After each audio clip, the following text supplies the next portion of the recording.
राम कृष्ण हरे राम कृष्ण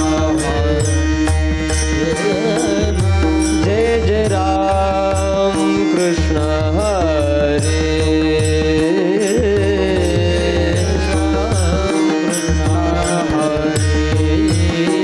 हरि जय जय राम कृष्ण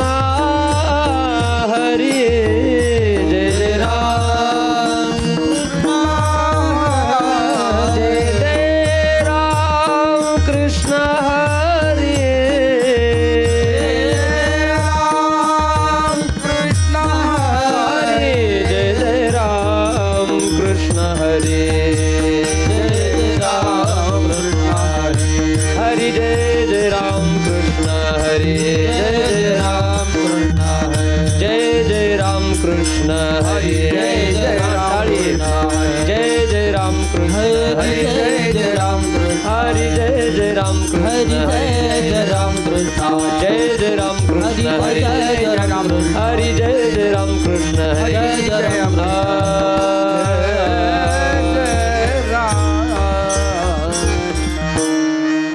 रूप पाहता लोचनी लोचनी रूप पाहता लोचनी पाहता लोचनी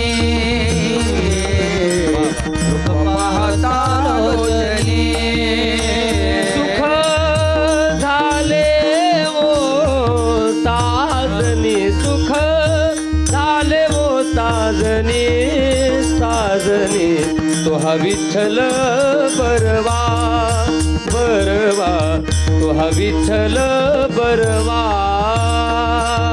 तो हा विठ्ठल बरवा बरवा विठ्ठल बरवा तो हा माधव बरवा तो हा माधव बरवा बरवा तो हा विठ्ठल बरवा बरवा तो हा विठ्ठल बरवा माधव बरवा टाळ जय हो माधव बरवा बरवा तो हा विठ्ठल बरवा बरवा विठ्ठल बरवा जय जय राम कृष्ण जय जय राम कृष्ण जय जय राम कृष्ण हरि जय जय राम कृष्ण जय जय राम कृष्ण जय जय राम कृष्ण जय जय राम कृष्ण राम कृष्ण जय जय राम कृष्ण जय राम कृष्ण जय जय राम कृष्ण हरे जय जय राम कृष्ण हरि जय जय राम कृष्ण हरे राम कृष्ण हरि जय जय राम कृष्ण हरि जय जय राम कृष्ण हरि जय जय राम कृष्ण हरि जय जय निवडे जेवण शेवटीच्या घासे जेवण शेवटीच्या हो निवडे जेवण शेवटीच्या घासे शेवटीच्या होय त्याच्या ऐसे सकळ हे त्याच्या ऐसे सकळ ही न पाहिजे झाला बुद्धीचा पालट झाला बुद्धीचा हे न पाहिजे झाला बुद्धीचा पालट बुद्धीचा पालट केली खटपट जाय वाया खटपट जाय वाया संपादिले व्हावे धरिले ते सोंग भावे धरिले ते संपादिले व्हावे धरिले ते सोंग धरिले ते विटंबना व्यंग पडिलिया व्यंग पडिलिया न पाहिजे झाला बुद्धीचा पालट पाहिजे झाला बुद्धीचा पालट न पाहिजे झाला बुद्धीचा पालट पाहिजे झाला बुद्धीचा पालट केली खटपट जाय वाया, खटपट जाय वाया, केली खटपट जाय वाया. तुका म्हणे वर म्हणे नता जो राधी तुका म्हणे वर म्हणे नता जो राधी पाववी ते बुद्धी अवकळा न पाहिजे झाला बुद्धीचा पाल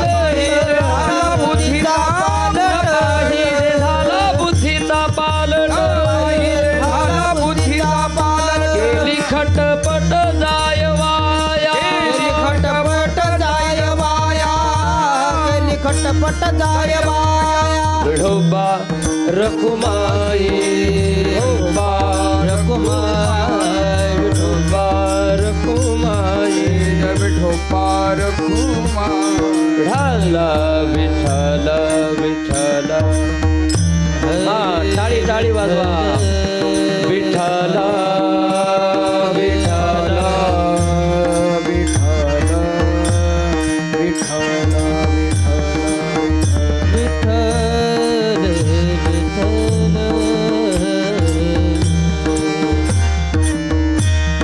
विठ्ठल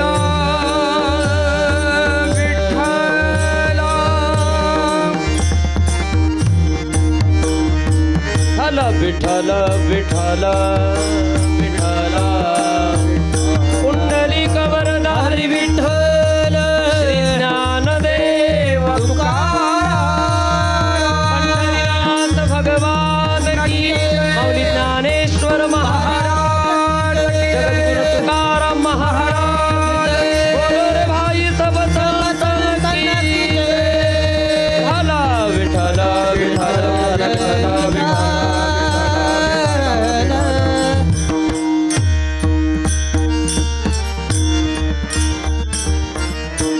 निवडे जेवण शेवटीच्या घासे होय त्याच्या ऐसे सकळही न पाहिजे झाला बुद्धीचा पालट केली खटपट जाय वाया.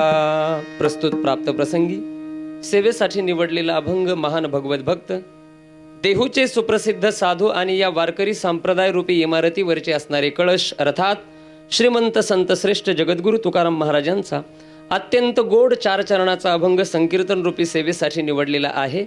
या अभंगाच्या माध्यमातून श्री संत जगद्गुरु तुकाराम महाराज मानवी जीवनाची इति कर्तव्यता स्पष्ट करत असताना काही रूपकाच्या माध्यमातून अर्थात काही उदाहरणाच्या माध्यमातून गोड असा सिद्धांत या अभंगाच्या माध्यमातून आपल्या समोर ठेवतात. विठ्ठल विठ्ठल विठ्ठल अभंग श्री संत जगद्गुरु तुकाराम महाराजांचा 4 चरणाचा बहुतेक सर्वांच्या परिचयाचा. या अभंगाच्या माध्यमातून जगद्गुरु तुकाराम महाराज तुमचं माझं जे जीवन आहे तुम्ही आम्ही लोक ज्या मानवी देहामध्ये आलेलो आहोत हे माणसाचं जीवन काय केल्यानंतर मानवी जीवनाची इथे कर्तव्यता आहे, मानवी जीवन कधी पूर्ण होतं किंवा तुम्ही आम्ही लोक या संसारातला काही काळ या परमार्थामध्ये देत आहोत.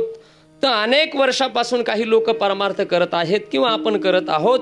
तर आपण करत असलेला परमार्थ नक्की सुरू कधी होतो आणि सफल कधी होतो या ज्या भ्रामक कल्पना तुमच्या माझ्या डोक्यामध्ये आहेत. तुकोबराय आज परमार्थाच्या संबंधामध्ये आपल्या डोक्यामध्ये असलेले विचार साफ खोडून टाकून नवीन विचार प्रस्थापित करण्याचं काम तुकोबराय या अभंगाच्या माध्यमातून आपल्या समोर करणार आहेत की तुम्ही आम्ही लोक परमार्थाला लागलो पण आपला परमार्थ नक्की कधी सुरू होतो ह्याचाच मेळ बऱ्याचशा लोकांना नसतो. काही लोक आयुष्याची 50 वर्ष परमार्थामध्ये घालतात, काही लोक 40 वर्ष झालं परमार्थामध्ये आहेत. पण तुकोबराय म्हणतात की नक्की परमार्थाची सुरुवात कशामध्ये आहे आणि कोणत्या स्थितीला गेल्यानंतर आपला परमार्थ सुरू झाला असं म्हणावं. तर या संबंधातला विचार तुकोबराय आज आपल्या समोर ठेवतायत. लक्ष देऊन ऐका. तुकोबराय म्हटले की परमार्थाची सुरुवात होण्यासाठी काही गोष्टी असाव्या लागतात. आळंदीमध्ये आम्ही शिकत असताना गुरुवर्य कुंभार गुरुजी वारकरी शिक्षण संस्थेमध्ये तर तिथे प्रारंभीच आळंदीमध्ये कीर्तनाच्या अभ्यासाला प्रारंभ करताना काही ग्रंथ सोडवावे लागतात. अर्थात सोपान महाराज काही ग्रंथाचा अभ्यास करावा लागतो.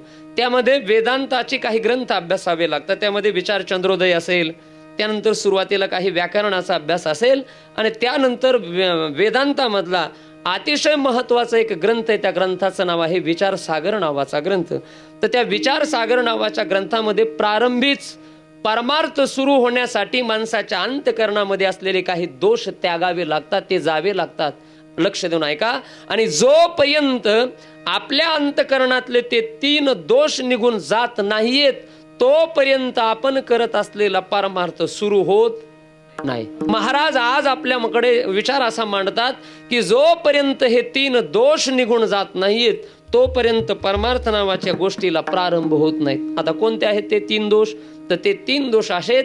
त्यापैकी पहिला दोष वेदांत शास्त्राने सांगितला, जो प्रत्येक माणसाच्या अंतःकरणामध्ये असतो, त्या दोषाचं नाव आहे मल नावाचा दोष. दुसरा दोष सांगितला विक्षेप नावाचा दोष.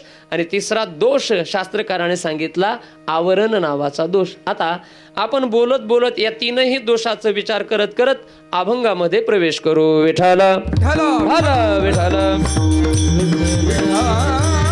आणि हे 3 दोष जोपर्यंत जात नाहीयेत तोपर्यंत बोला काय परमार्थ सुरू होत नाही. आता पहिला दोष मी तुमच्या समोर मांडला, मल नावाचा दोष. आता हा मल नेमकं काय आहे, तो कसा जातो, तो का घालवायचा असतो, या संबंधातला विचार बघू. लक्ष देऊन ऐका. मल शब्दाचा अर्थ आहे अंतःकरणामध्ये असलेली पाप वासना. मल म्हणजे काय? पाप वासना.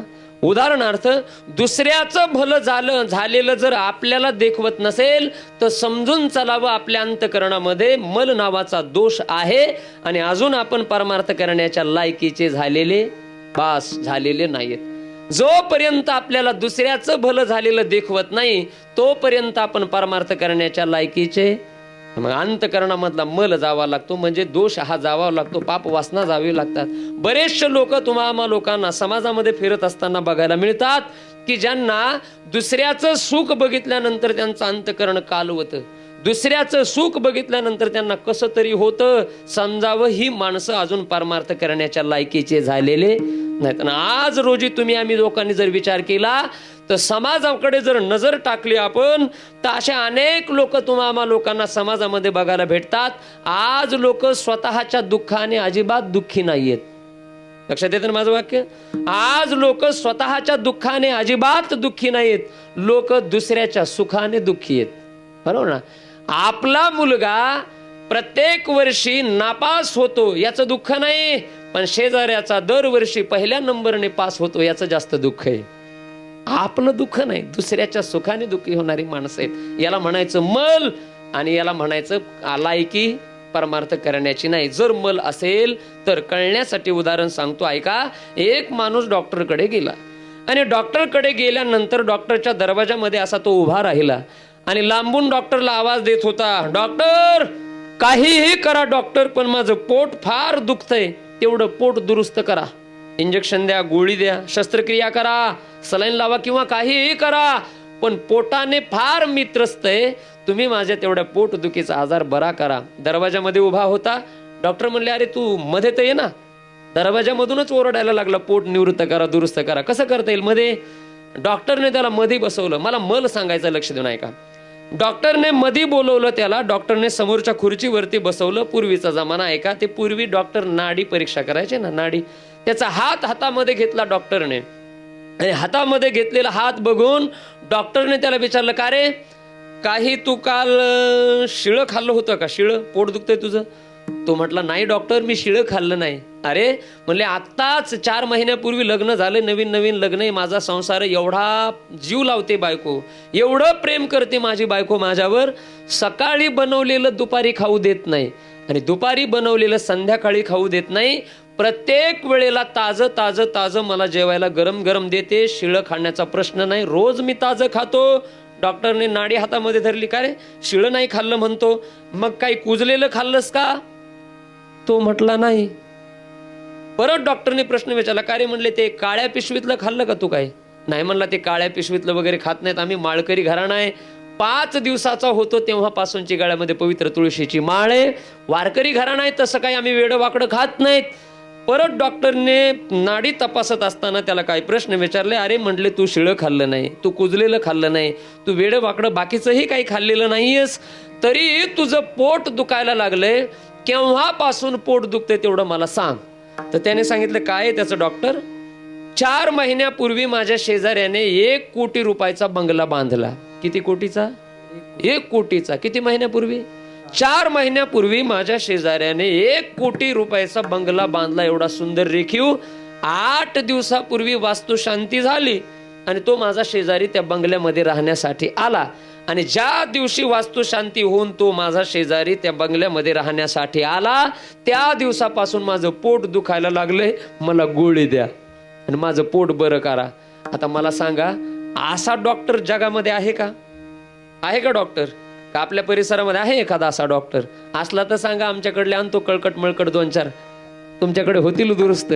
पण असा एकही डॉक्टर अजून जगामध्ये जन्माला आलेला नाही. का दुखतं पोट त्याचं? शेजाऱ्याची प्रगती बघून. आणि यालाच महाराज म्हटले, दुसऱ्याचं सुख बघून जर तुम्हाला दुःख होत असेल तर तुमच्याकडे पाप आहे, तुमच्याकडे पाप वासना आहे. आणि अंतःकरणामधला तो दोष मल नावाचा अजून निघून गेला नाही. आणि म्हणून अजून तुम्ही परमार्थ करण्याच्या लायकीचे झालेले नाहीयेत. विठाला विठाला विठाला. म्हणजे जोपर्यंत मल जात नाही तोपर्यंत परमार्थ करण्याच्या लायकीचा माणूस होत नाही. लक्ष देऊन ऐका, मल जावा लागतो. मला वाटतं तुम्हाला मल कळाला असेल. मल कळाला तुम्हाला. दुसरा कोणता होता? विक्षेप नावाचा दोष होता. आता विक्षेपही फार विचित्र आहे आणि तोही जावा लागतो. आता जर आज रोजी तुम्ही आम्ही लोकांनी अभ्यास केला आणि समाजाकडे जर नजर टाकली तर या संसारातली माणसं एवढे विक्षिप्त बघायला भेटतात आपल्याला. आज माणसं शांत नाहीत. रोज काही ना काही क्षणाला विक्षिप्त बघायला मिळतात माणसं. शांतता नावाची गोष्ट माणसाकडे नाही. कायम पळताना बघायला भेटतात. सकाळी उठल्यापासून रात्री झोपेपर्यंत कायम तळमळ तळमळ तळमळ सुरू. विक्षिप्त आहेत माणसं. आणि तुकोबाराय म्हटले, जोपर्यंत विक्षेप नावाचा दोष जात नाही तोपर्यंत परमार्थ करण्याच्या लायकीचा माणूस होत नाही. विक्षेप जावा लागतो. आणि आपण विक्षिप्त आहेत. अहो, डोंगरा एवढी संपत्ती मिळू द्या माणसाला तरीही माणसं शांत राहत नाहीत. तरीही माणसाची बुद्धी स्थिर राहत नाही. विक्षिप्त आहेत कायम माणसं. आणि तुकोबाराय म्हटले, हा विक्षेप जोपर्यंत जात नाही तोपर्यंत परमार्थ करण्याच्या लायकीचा माणूस होत नाही. किती विक्षिप्त आहेत माणसं. उदाहरण सांगतो ऐका. 70 वर्ष वयाचे एक बाबा होते, म्हातारे बाबा. 60 वर्ष 70 वर्षाच्या दरम्यान वय त्यांचं. आणि त्या बाबांकडे आमचे एक महाराज गेले. आणि गेल्यानंतर त्या बाबांना प्रश्न विचारला महाराजांनी, बाबा 60 ते 70च्या दरम्यान तुमचं वय झालेलं आहे. सगळा संसार तुम्ही आतापर्यंत बघितला. तुम्ही एक काम करा, आता घर सोडा आणि चला माझ्या बरोबर पंढरीची वारी करू. आपण 1 महिनाभर आळंदी ते पंढरीच्या वारीला जाऊ. बाबा म्हणले जाऊ. महाराज म्हणले 1 महिना वारी करू आणि 4 महिने चातुर्मासामध्ये पंढरी क्षेत्रामध्ये राहू आपण. वेगळ्या वेगळ्या महाराजांचे तिथे पाठ चालतात. रोज चंद्रभागेचे अंघोळ, रोज नगर प्रदक्षिणा, रोज पुंडलिकाराचं दर्शन, रोज भगवान पंढरीश पांडुरंग परमात्म्याचं दर्शन होईल. तुम्ही माझ्या बरोबर चला. बाबा म्हणले, महाराज मी आलो असतो. म्हणले मग अडचण काय? काही नाही. म्हटले एकच माझी इच्छा आहे. तेवढी एक इच्छा माझी पूर्ण झाली की मी तुमच्या बरोबर वारी करण्यासाठी मोकळा झालो. म्हणले आमच्या मराठवाडी भाषेत मोकळा झालो तुमच्या बरोबर 4 महिने तिकडे यायला. महाराजांनी विचारलं, काय कोणती इच्छा राहिली शिल्लक बाबा तुमची? तर ते बाबा म्हटले, काय? म्हटले महाराज मला 3 मुलं आहेत. मला म्हणजे त्या बाबांना एवढं लक्षात ठेवा. म्हणले 3 मुलं आहेत मला. त्यांचं काय? काय नाही. म्हटले 2 मुलाची लग्न झालेत आणि शेवटचा 1 मुलगा त्याचं तेवढं लग्न राहिलंय. आणि एक इच्छा आहे माझी, माझ्या डोळ्यात एक त्या पोराचं लग्न व्हावं, जमावं, एवढीच माझी इच्छा आहे. ते एकदा लग्न झालं की मी कसा झालो बोला, कसा झालो? मोकळा झालो. कशाला? वारी करायला, ती भजन करायला, तुमच्या बरोबर यायला. ते महाराज म्हणले, बाबा आता मुलाची लग्न होणं काय एवढं सोपं आहे का? पण काय दैव येऊ, काय देवाची कृपा त्या बाबावर. त्या महाराजांची आणि बाबांची भेट झाल्यानंतर 6 महिन्यानंतर चांगल्या वारकरी घराण्यातल्या मुलीचं स्थळ बाबाच्या मुलाला चालून आलं आणि धूमधडाक्यामध्ये बाबाच्या मुलाचं लग्न झालं. स्वतः महाराज होते तिथे हजर. लग्न झाल्यानंतर ते बाबाकडे महाराज गेले. म्हटले बाबाला महाराज म्हटले, बाबा 6 महिन्यापूर्वी तुम्ही म्हणत होते की मुलाचं लग्न होऊ द्या, मग मी तुमच्या बरोबर वारीला येतो. आता झालंय तुमच्या मुलाचं लग्न. आता एक काम करा, सोडा घर आणि चला आमच्या बरोबर वारीला. तुम्हाला वाटतंय म्हातारं ते गेलं असेल बाबा? आता त्या बाबांचे शब्द बदलले. आता म्हटले बाबा काय म्हटले महाराजांना, महाराज आलो असतो, फक्त एक इच्छा आहे तेवढी पूर्ण होऊ द्या, मग मी मोकळाच झालो तुमच्या बरोबर यायला. महाराज म्हटले आता कोणती इच्छा आहे? काय नाही म्हटले, ज्या मुलाचं लग्न झालंय त्या मुलाला एखादं लेकरू बाळ आपत्य झालं, नातवाचं मुख बघितलं की मी कसा झालो? मोकळा झालो. तोपर्यंत मला काही घर सुटत नाही. महाराज म्हणले ठीक आहे, म्हातारा माणूस इच्छा असते नातवाचं मुख डोळ्याने बघावं. महाराज निघून गेले. 1.5 वर्षानंतर ते महाराज त्या बाबांना भेटल्यानंतर त्या मधल्या 1.5 वर्षाच्या कालखंडामध्ये त्या बाबांच्या घरी सुंदर असणारा एक मुलगा जन्माला आला होता. म्हणजे बाबांना नातू झाला. तो नातू मोठा झाला होता 2-3 महिन्याचा. 1.5 वर्ष लग्नाला झालं होतं त्याच्या मुलाच्या. आणि मग ते महाराज भेटले. मुलगा झाल्यानंतर म्हटले बाबा 2-2.5 वर्षापूर्वी तुम्ही म्हणत होते लग्न होऊ द्या, झालं लग्न. 1.5 वर्षापूर्वी म्हणत होते नातू होऊ द्या, झाला नातू, झालं तुमच्या मनासारखं. तुम्ही एक काम करा, आता सोडा घर आणि चला माझ्या बरोबर वारीला. आता गेला असेल. आता हे ते बाबा गेले ना. आता बाबांचं उत्तर बदललं. आता बाबा म्हटले महाराज तुमचं खरंय, पहिली इच्छा होती मुलाचं लग्न व्हावं, झाली पूर्ण. पुन्हा वाटत होतं नातवाचं मुख बघावं, झाला नातू. मग आता काय येत नाही तुम्ही? तर बाबा म्हटले त्याचं काय, ते झालेला नातू आता छोटा आहे. जी मुलगी लग्न करून घरात आणली होती आमची सून, ती होती शिकलेली. मागच्या महिन्यामध्ये तिला लागली नोकरी. पोरगा आधीच नोकरीला, आता सुनबाईला नोकरी लागलेली. आता तो नातू सांभाळायला माझा नंबर आहे. म्हटलं आता तो नातू शाळेच्या वयामध्ये जात नाही तोपर्यंत मला घर सुटत नाही, मी वारीला येत नाही. आता काय, ते सरते शेवटी ते पोरग मोठं झालं, ते म्हातारं ते बाबा मेले, पण वारीला गेले नाही. ऐका, कितीही मनासारख्या गोष्टी झाल्या तरीही आपली बुद्धी स्थिर राहते का? स्थिर राहतो का? माणसाची बुद्धी स्थिर राहत नाही. याचाच अर्थ विक्षेप नावाचा दोष आपल्या अंतकरणामध्ये असल्यामुळे आपली बुद्धी स्थिर राहत नाही. आणि तुकोबाराय आज म्हणतात की जोपर्यंत विक्षेप जात नाही तोपर्यंत परमार्थाची सुरुवात होऊच शकत नाही. विठ्ठल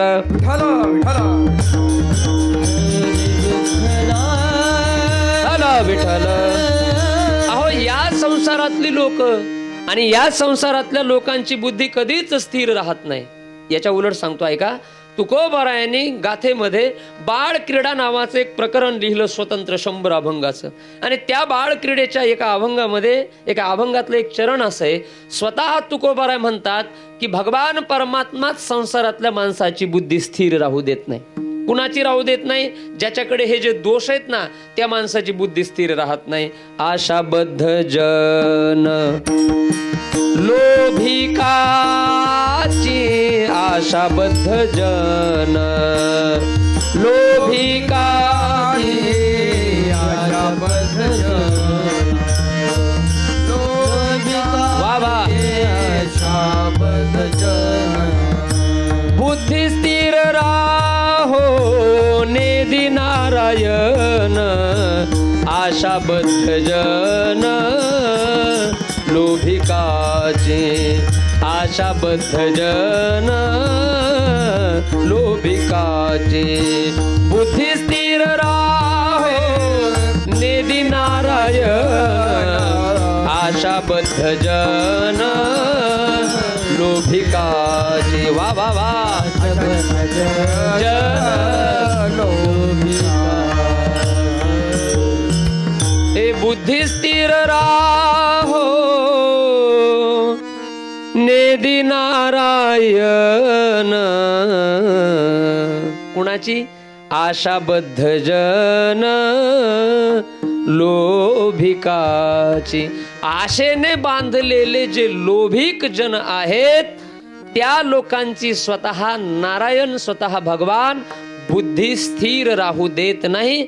आणि त्या प्रकारामध्ये तुम्ही आम्ही सगळे जण त्याच्यामध्ये आलो की डोंगरा एवढी संपत्ती जरी आपल्याला मिळाली, नोहे नोहे जन्माला आल्यापासून मरेपर्यंत सगळ्या मनासारख्या गोष्टी झाल्या तरी माणसाची बुद्धी स्थिर राहत नाही. कायम हे झालं की ते मिळावं वाटतं, ते झालं की ते मिळावं वाटतं. आणि यालाच शास्त्रामध्ये विक्षेप नावाचा दोष सांगितलाय. आणि हा जोपर्यंत जात नाही तोपर्यंत तुमच्या माझ्या परमार्थाची सुरुवात नाही. जावा लागतो तो. आणि सरते शेवटी तिसरा दोष सांगितला, तो म्हणजे आवरण नावाचा दोष. आता आवरण कशाला म्हणतात? तर आवरण म्हणजे अज्ञान. आवरण म्हणजे काय? अज्ञान. आता त्या भगवान परमात्म्याच्या विषयी तो कसा आहे, त्याची भक्ती कशी करावी, तो कसा मिळेल, त्याचं स्वरूप काय, या संबंधामध्ये तुम्हा लोकांना अज्ञान आहे. आपल्याला अजिबात माहिती नाही त्या देवाच्या बाबतीमध्ये. देवाचं सोडा, परमार्थाच्या वाटेच्याच बाबतीमध्ये तुम्हा लोकांना ज्ञान नाही. आणि मग अशा अनंत प्रकारच्या अज्ञानाचं नाहीस करण्यासाठी, हे अज्ञान निवृत्त करण्यासाठी काय करावं लागतं आपल्याला? तर शास्त्रकार म्हटले, श्रोत्रिय, ब्रह्मनिष्ठ आणि कृपाळू या 3 गुणाने युक्त असणाऱ्या सद्गुरूला तुम्ही आम्ही लोक जर शरण गेलो तर ते अज्ञान आपलं घालवतात, म्हणजेच आवरण नावाचा दोष घालवतात. आणि मग माणूस 3 दोष निघून गेले आणि असा निर्मळ झाला की तो परमार्थ करण्याच्या काय होतो? बोला, काय होतो? लायकीचा होतो. लायकीचा, योग्यतेचा म्हणा किंवा लायकीचा म्हणा. 3 दोष गेल्यानंतर तो परमार्थ करण्याच्या लायकीचा होतो. आता पुढचा मुद्दा लक्ष देऊन ऐका. आणि एकदा का असा साधक, असा एखादा वारकरी, असा वैष्णव, एखादा भक्त त्या परमार्थ पथावरती, अर्थात त्या परमार्थाच्या मार्गावरती चालायला लागला की त्याचा सुंदर असणारा परमार्थ सुरू होतो. देवाच्या दिशेने तो चालायला लागतो. पण त्या प्रकरणामध्ये चालायला लागल्यानंतर मग त्याच्या अंतकरणात थोडा जरी दोष आला तरीही त्याने केलेला परमार्थ बर्बाद होतो, वायाला जातो. म्हणून परमार्थ पथावरती चालणाऱ्या माणसाच्या अंतकरणामध्ये दोष येऊन चालत नाही. नंतर जर एखादा दोष त्याच्या अंतकरणात जर शिरला तर त्याचा सगळा परमार्थ वायाला जातो. हीच गोष्ट तुकोबारात दुसऱ्या चरणात म्हणतात, केली खटपट जाय वाया, केली खटपट जाय वाया, केली खटपट. वा वा वा, जाय वाया, बोला, केली खटपट.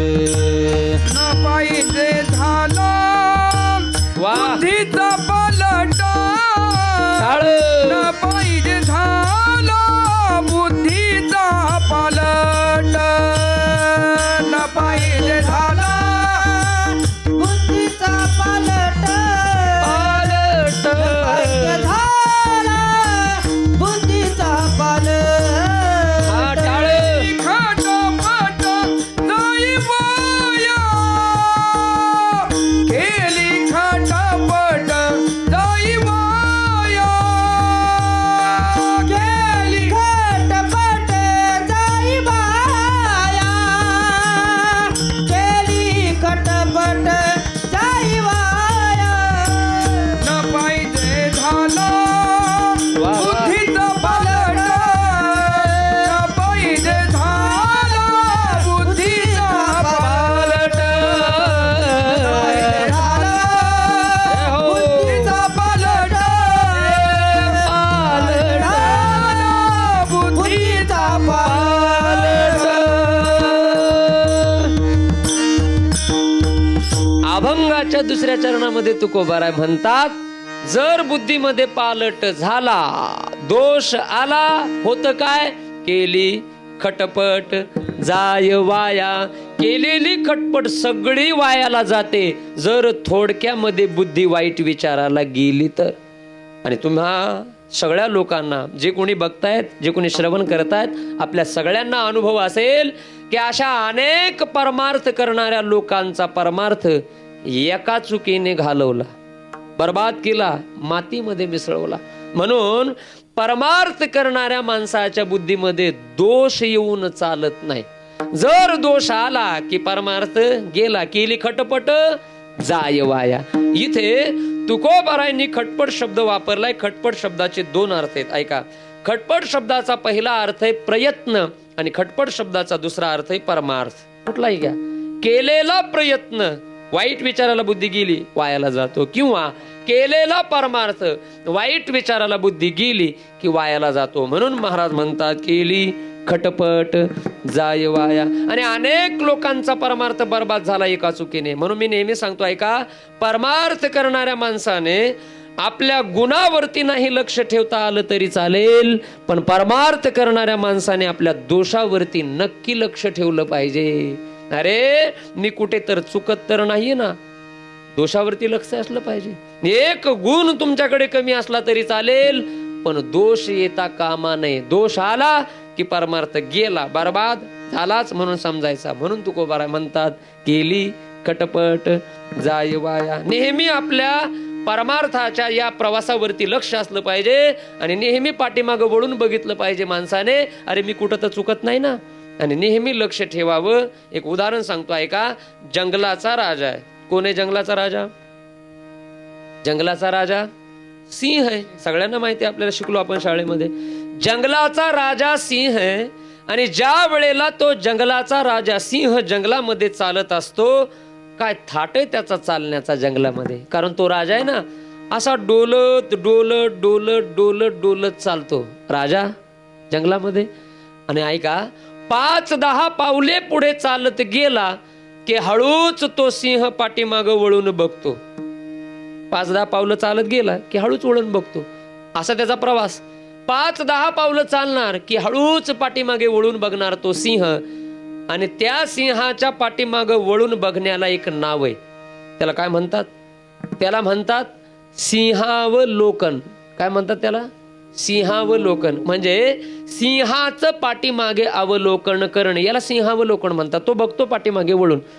ऐका, जर खऱ्या अर्थाने अभ्यास केला आणि विचार जर केला तर त्या सिंहाला पाठीमागे वळून बघण्याची गरज अजिबात नाही. कारण त्याला कुणाचीच भीती नाही जंगलामध्ये. त्याच्यावरती वाघ हल्ला करणार नाही, त्या सिंहावरती हत्ती चाल करून येणार नाही, त्या सिंहावरती कोल्हे, कुत्रे, गाय, बैल कोणच त्याच्यावरती चाल करून येणार नाही. तरी 5-10 पावलं पुढे चालत गेल्यानंतर सिंह पाठीमागे वळून बघतो. का बघतो? त्याचं कारण आहे का? कारण तो सिंह विचार करतो, अरे या जंगलामध्ये माझा प्रवास सुरू आहे, नेमकं चांगल्या दिशेने मी चाललोय का? माझा मार्ग तर चुकत नाहीये ना, माझा प्रवास तर चुकत नाहीये ना, मी कुठे चुकत तर नाही ना, हे बघण्यासाठी सिंह पाठीमागे वळून बघतो. तर ऐका, जर जंगलाच्या राजा सिंहाला पाठीमागे वळून बघावं वाटतं, तर शहाण्या माणसाने जीवन जगत असताना पाठीमागे वळून बघू नये का? तर शहाण्या माणसाने जीवन जगत असताना नक्की पाठीमागं वळून बघावं. अरे जीवन मी जगतोय, परमार्थ पथावरती माझा प्रवास सुरू आहे, मी कुठे चुकत तर नाहीये ना, माझा मार्ग व्यवस्थित आहे का? या गोष्टीसाठी पाठीमागं वळून बघितलं पाहिजे. का बघावं? कारण एक जर दोष अंतकरणामध्ये आला तर तुकोबाराय म्हणले सगळा परमार्थ मातीत गेला. म्हणून दोषावरती लक्ष ठेवावं. म्हणून तुकोबाराय आज म्हणतात, केली खटपट जाय वाया. आणि अनेक लोकांचा परमार्थ बर्बाद झाला. आता लोक म्हणतील, महाराज बराच वेळ झाला आम्ही ऐकतोय खटपट वायाला जाते, परमार्थ वायाला जातो, प्रयत्न वायाला जातो, याला काही पुरावा आहे का? तर पुरावा दिल्याशिवाय मी पुढे बोलणार नाही. तुम्हाला पुरावा देतो, ऐका. अनेक लोकांचा एका चुकीने परमार्थ बर्बाद असा झाला, यासाठी पुरावा आहे रामायणामधला. रामायण बहुतेक आपल्या सगळ्यांना पाठ आहे, महाराष्ट्रातल्या जनतेला तर रामायण पाठ आहे. रामायणामधला पुरावा असा आहे, 14 वर्षाचा वनवास झाला. कुणाला झाला? रामाला सांगितलं. खऱ्या अर्थाने जर विचार केला तर 14 वर्षाचा वनवास फक्त रामाला आहे. सीतेला आहे का? तर सीतेला वनवास नाही. लक्ष्मणाला आहे का?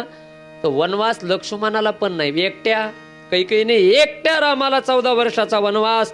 पण एकटे राम वनवासाला निघाल्यानंतर त्यांच्याबरोबर लक्ष्मणही निघाला आणि त्या रामचंद्र बरोबर सीता माता ही निघाली. आता सीता म्हणजे सामान्य नाही, ऐका. सीता म्हणजे एका राजाची मुलगी आहे, सीता म्हणजे एका राजाची सून आहे, आणि सीता म्हणजे एका राजाची पत्नी. तिन्ही ठिकाणी बघा राजे तिच्या पाठीमागे. तिचे वडील जनक राजेत मिथिला नगरीचे, तिचे सासरे दशरथ ते पण राजेत, आणि तिचे पती राम ते पण होणारे एक राजेत ना. मग एवढी मोठी सुकुमार सीता की ज्या सीतेने कधी शेत म्हणजे रान बघितलं नाही, जंगल कधी बघितलं नाही, पण अशी सीता माता रामाच्या बरोबर 14 वर्षाच्या वनवासासाठी तयार झाली. अयोध्येमधल्या स्त्रिया सीतेला म्हटल्या, सीते वनवास तुला नाही, तू नको जाऊ. त्याला जाऊ दे एकट्याला. कुणाला? रामाला. एकट्याला जाऊ दे तुझ्या पतीला, तुला वनवास सांगितलेला नाही, तू जाऊ नको. पण सीतेने ऐकलं का त्यांचं? सीतेने त्यांचं ऐकलं नाही. सीता म्हटली मला जावं लागेल, माझा धर्म आहे की माझ्या पतीची ज्या पद्धतीने, जे माझे पती ज्या अवस्थेमध्ये असतील त्या अवस्थेमध्ये त्यांची खांद्याला खांदा लावून सहकार्य करणं, सेवा करणं हा माझा धर्म आहे. जर महलामध्ये राहिले तर महलामध्ये मी त्यांच्या बरोबर राहील. आज जंगलामध्ये निघालेत तर त्यांच्या बरोबर जाण्यासाठी मी कटिबद्ध आहे, मी त्यांच्या बरोबर जाणार. अयोध्येतल्या स्त्रिया म्हटल्या, सीते जाऊ नको, सुकुमार आहे, जंगलामध्ये काय बेड नाही, एसी नाही, फॅन नाही, अरे जमिनीवरती झोपावं लागेल. आणि पुढचं तू ऐकलं नाही सीते. अगं कैकेयीने असं सांगितलंय, जंगलामध्ये जाताना हे राजवस्त्र तुझ्या अंगावरचे काढावे लागतील. आणि काय घालावं लागेल? वल्कल. वल्कल म्हणजे झाडाच्या सालीपासून बनवलेले वस्त्र, झाडाच्या साली. 14 वर्ष तुला जर झाडाच्या साली गुंडाळून राहावं लागत असेल तर तू हा निर्णय घेऊ नकोस, स्थगित कर, त्याला जाऊ दे, तू नको जाऊ त्यांच्या बरोबर. पण सीतेने त्या बायांचं ऐकलं नाही. सीता म्हटली, माझं भाग्य की 14 वर्षापर्यंत मला झाडाच्या साली गुंडाळून राहावं लागेल. त्या स्त्रियांनी विचारलं, सीते अगं तू आमचं ऐकलं नाहीयेस. अगं आम्ही काय मखमली वस्त्र म्हणत नाहीयेत, आम्ही काय तुला राजवस्त्र म्हणत नाहीयेत, आम्ही तुला म्हणतोय झाडाच्या साली गुंडाळून राहावं लागेल आणि तू म्हणते माझं भाग्य. सीता म्हटली, हो ना, त्याचं तर माझं भाग्य आहे मोठं. ते कसं? तर सीतेने त्यांना विचारलं, अगं स्त्रियांच्या जीवनामध्ये सगळ्यात आवडीचं वस्त्र जर कोणतं असेल तर त्यांच्या माहेरचं वस्त्र, त्यांच्या भावाने घेतलेली साडी, त्यांच्या भावाने घेतलेलं लुगडं, त्यांच्या भावाने घेतलेलं वस्त्र स्त्रीच्या जीवनामध्ये सगळ्यात आवडीचं वस्त्र असतं. नवऱ्याने घेतलेल्या वस्त्रापेक्षा, नवऱ्याने घेतलेल्या साडीपेक्षा जास्त प्रेमाची आणि आपुलकीची आणि जवळची साडी जर कोणती असेल तर ती भावाची. ती कमी पैशाची असू द्या, नवऱ्याच्या जास्त पैशाच्या साडीपेक्षा ती तिला अतिशय प्रिय असते, कारण ती माहेराकडे ओढ असते आमच्या माता मावल्यांची. सीता म्हटली, 14 वर्षापर्यंत जर मला माझ्या भावाच्या घरचे वस्त्र घालायला मिळत असतील, माझ्या भावाची साडी जर मला घालायला भेटत असेल तर यापेक्षा काय मोठं भाग्य असू शकतं माझं. माझं भाग्य 14 वर्षापर्यंत मला माझ्या भावाची साडी घालायला मिळणार. त्या बाया विचार करत होत्या, अगं सीते तुझं डोकं फिरलंय का? आम्ही भावाची म्हणत नाहीत, झाडाची साल गुंडाळायची तुला. सीता म्हटली, मी तेच म्हणते ना. झाड कोण आहेत? तर झाड सीतेचे भाऊ आहेत. कसे? तर सीतेचा जन्म कुठून झाला मंडळी? तुम्ही सांगा. सीतेचा जन्म रामायणामध्ये आपण शिकलो, कुठून झाला? सीता जन्माला आली जमिनीमधून. आणि झाड कुठून येतात? जमिनीमधून जन्माला येतात. त्या नात्याने विचार जर केला तर आमची जननी एकच आहे, आम्हाला जन्म देणारी ही भूमी आहे. आणि त्या दृष्टीने ते झाड माझे भाऊ आहेत. आणि 14 वर्षापर्यंत त्या भावाची साडी मला नेसायला मिळणार, यापेक्षा काय मोठं भाग्य असू शकतं माझं. मला जाऊ द्या. त्या बायांनी अजून थांबवलं. सीते अगं ऐक, अगं तुला कधी जंगल माहिती नाही. 14 वर्षापर्यंत कुटिया बांधून कुठेतरी जमिनीवरती झोपावं लागेल, नको जाऊ तू.